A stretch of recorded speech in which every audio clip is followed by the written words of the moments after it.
Hi, boys and girls. Mrs. Sewell here. And as you can tell, we're getting close to Christmas. You know, poinsettias or poinsettias, you can pronounce it either way, are a blooming plant that we see all around this time of year. I love them, and I always make sure that I have one or two at the house around this time of year. It just makes me feel festive. I'm wondering if you know the story, the legend behind the poinsettia. Many of us did not until we heard the story, and that's what I'm going to share with you today.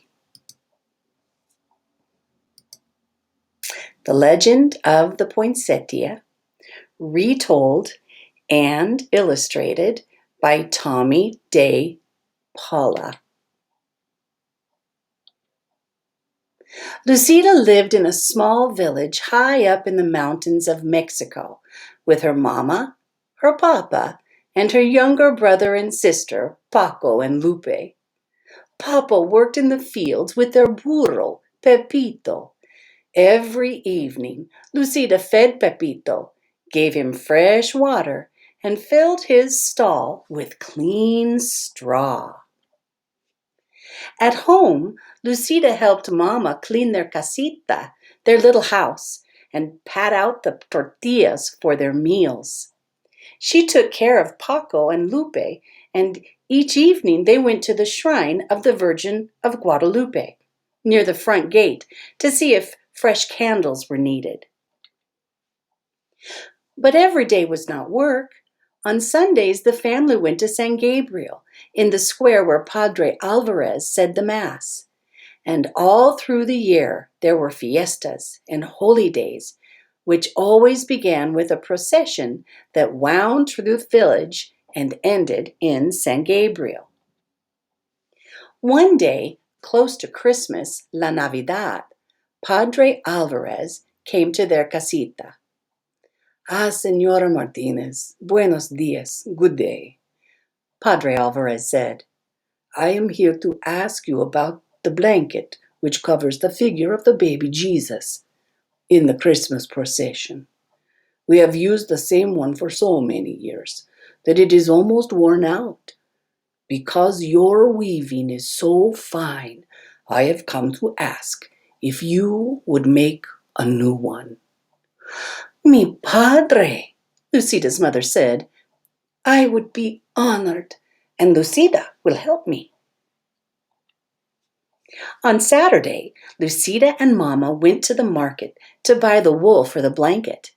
They chose the finest yarn they could find. At home, Lucida helped Mama dye the wool the colors of the rainbow. "Those colors will shine throughout the church," Papa said as he watched Lucida and Mama string the yarn on the loom.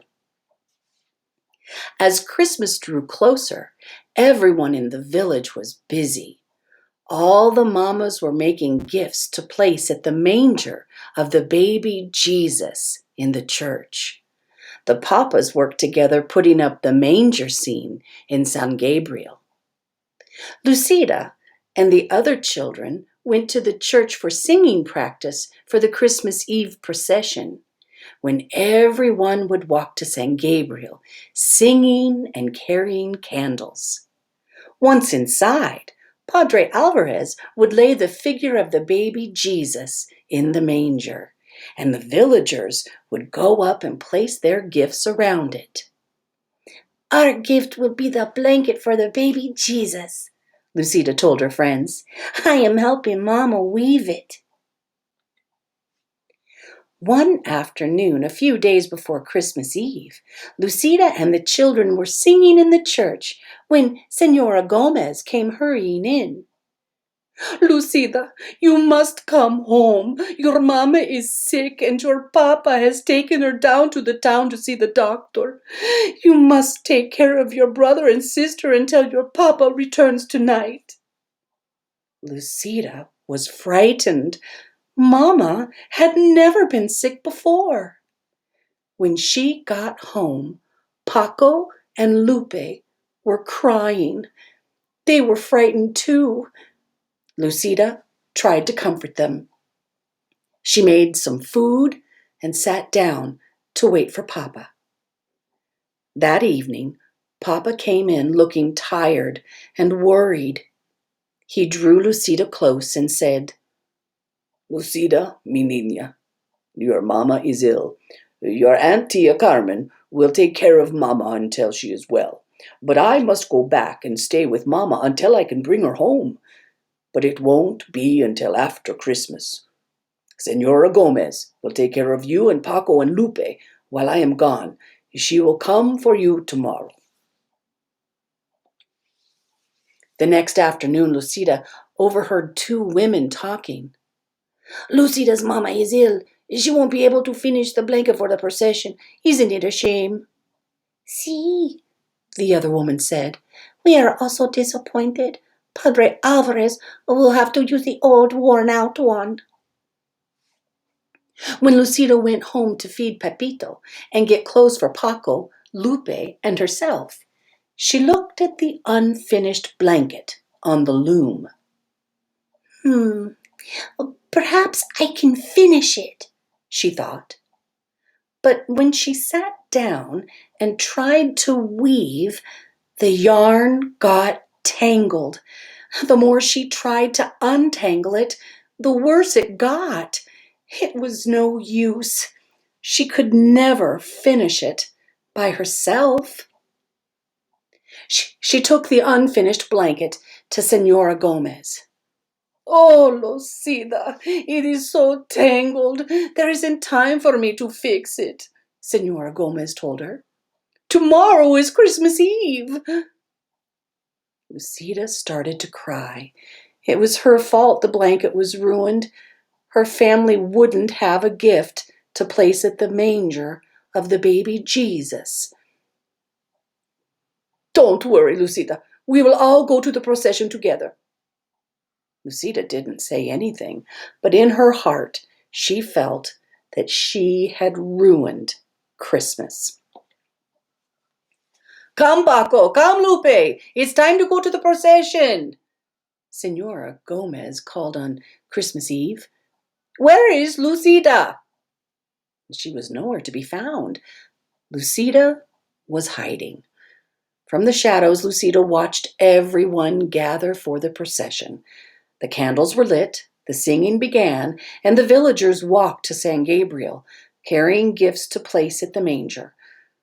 Lucida walked along in the darkness and watched the procession go into the church, followed by Padre Alvarez carrying the baby Jesus.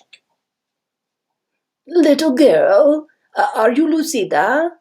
An old woman stood in the shadows nearby.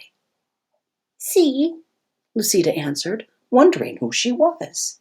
"I have a message for you. Your mama is going to be fine, and your papa will bring her home soon, so you don't have to worry. Go now into the church and celebrate Christmas with the others. Paco and Lupe are waiting for you." I can't," Lucida told her. "I don't have a gift for the baby Jesus.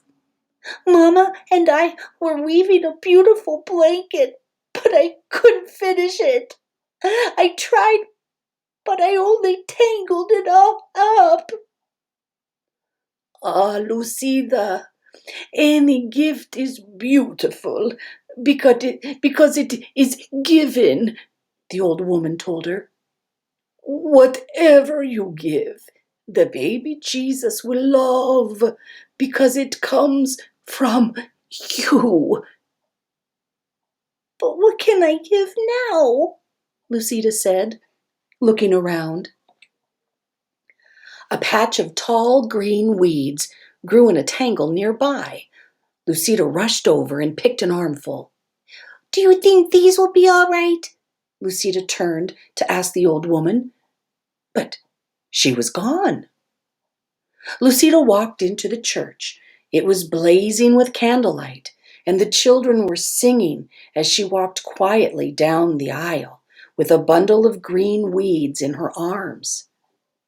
"What is Lucida carrying?" a woman whispered. "Why is she bringing weeds into the church?" another one murmured. Lucida reached the manger scene. She placed the green weeds around the stable. Then she lowered her head and prayed. A hush fell over the church. Voices began to whisper. Look at the weeds. Lucida opened her eyes and looked up. Each weed was tipped with a flaming red star. The manger glowed and shimmered as if lit by 100 candles. When everyone went outside after the Mass, all the clumps of tall green weeds throughout the town were shining with red stars. Lucida's simple gift had indeed become beautiful. And every Christmas to this day, the red stars shine on top of green branches in Mexico. The people call the plants La Flor de Nochebuena, the flower of the holy night, the poinsettia. I'm going to take the time to read this author's note from Tomie dePaola because it gives us so much information about this beautiful legend and this beautiful plant. When I first heard the Mexican legend of the poinsettia, about a little girl who offers weeds to the Christ child as her gift for Christmas, I was touched by it as only Christmas can touch me. I knew that one day I wanted to create the story in pictures for children. This lovely Mexican wildflower is known by many names in Mexico. Flor de Fuego, fire flower, Flor de Navidad, Christmas flower, and Flor de la Nochebuena, flower of the holy night, the name I have used in my story. The poinsettia found its way to the United States through Dr. Joel Roberts Poinsett, who served as our nation's minister to Mexico from 1825 to 1830. He was fascinated with its beauty and called the plant painted leaves because the part often thought of as the flower actually consists of leaves surrounding a smaller flower portion. He took cuttings home with him to South Carolina when he returned from Mexico in 1830. The Christmas plant, which we call poinsettia or poinsettia, after Dr. Poinsett, found its way into our own Christmas traditions, and nothing seems to say Merry Christmas better than a beautiful red and green poinsettia. That's an author's note from Tomie dePaola. I hope you loved that story as much as I did. The legend of the poinsettia. Legends and folk tales are stories that are handed down from generation to generation. I hope it's a story that you'll pass on to the people that you love as well. The end.